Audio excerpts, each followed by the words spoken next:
অজিত দাস নিবাসী। আমি কৃষি বিজ্ঞান কেন্দ্র পানিসাগর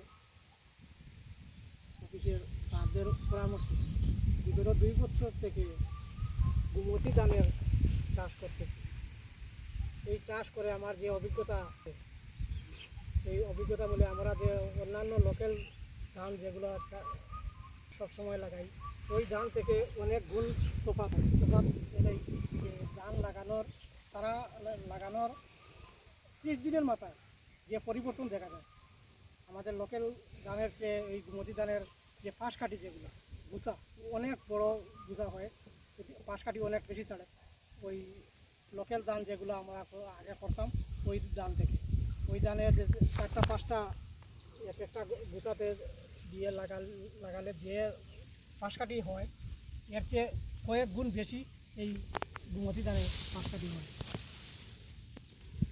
এই হচ্ছে পরিবর্তন, এবং ফলনের দিক দিয়েও অনেক গুণ বেশি ফলন হয়।